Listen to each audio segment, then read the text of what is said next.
Hi. World war to के समय Germany का एक पावरफुल एलाई था जापान।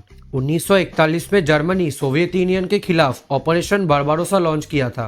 इस सिचुएशन पर जापान को भी अपने एलाई का साथ देना चाहिए था, लेकिन जापान रशिया पर हमला ही नहीं किया। अगर करता तो ज्यादा चांस था कि सोवियत यूनियन हार जाता, क्योंकि अब सोवियत यूनियन को अपने आर्मी को डिवाइड करके दो फ्रंट खोलना पड़ता, दो पावरफुल नेशन के खिलाफ। तो एक सवाल है, ऑपरेशन बारबारोसा के समय जापान चुप क्यों था? जापान का तो एक बार एक्सपीरियंस था रशिया को युद्ध में हराने का। युद्ध में नॉर्मली हार जाना अलग चीज है, लेकिन घुटने पे गिर जाना अलग चीज। मतलब जापान ऐसा हराया था रशिया को, फिर भी जापान रशिया पर हमला क्यों नहीं किया? वर्ल्ड वॉर टू के पहले रशिया में हमले को लेकर जापान दो हिस्सों में बांटा था। इंपीरियल आर्मी चाहता था रशिया पर हमला करना, और इंपीरियल नेवी चाहता था साउथ ईस्ट एशिया पर हमला करना। अब रशिया में हमला करने के लिए जापान थोड़ा थोड़ा सोच रहा था। इसी बीच स्टालिन के लीडरशिप में रशिया मिलिट्री में बहुत तेजी से तरक्की कर रहा था। सो यह अपने प्लान को एग्जीक्यूट करते हुए जापानीज गवर्नमेंट को थोड़ा लेट हो गया।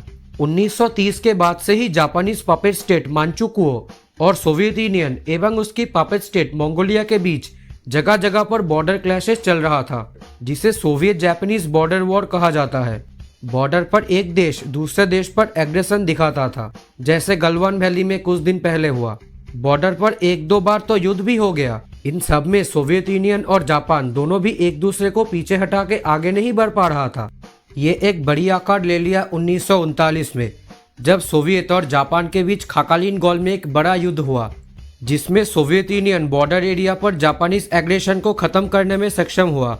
इस युद्ध में जापान को पता चल गया कि ये 1905 वाले रशिया नहीं है, ये अब हमसे भी आगे निकल चुका है।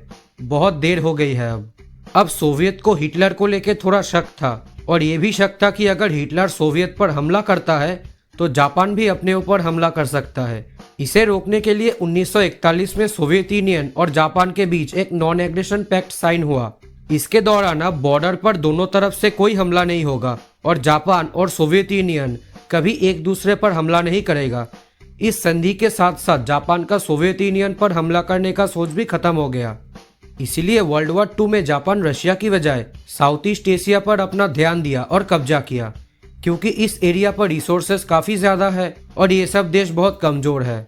इस हमले में अमेरिका जापान पर ट्रेड एम्बार्गो लगा दिया। अब क्योंकि उस समय जापान की ज्यादातर व्यापार अमेरिका से होता था, इसीलिए जापान को यहाँ पे घाटा हुआ। इसीलिए जापान ने सोचा अमेरिका और सोवियत यूनियन तो एक ही एलाई है, तो अमेरिका ही हमारा असली दुश्मन है। इसके बाद जापान सोवियत को छोड़ के अमेरिका को अपना टारगेट बना लिया। जापान सोचा सोवियत यूनियन पर हमला करने के लिए आर्मी, नेवी और एयरफोर्स तीनों की ही जरूरत है। तो सोवियत पर फुल स्केल हमला करने के लिए बहुत सारी संख्या में मिलिट्री डिप्लॉय करना पड़ेगा, जो इस समय पॉसिबल नहीं है।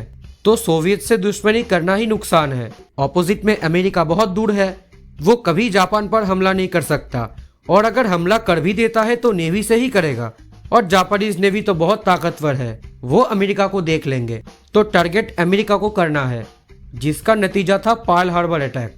लेकिन असल में अमेरिका ही जापान को पूरा बर्बाद किया, सोवियत नहीं। अब बात करते हैं जापान का ये फैसला सही था या नहीं।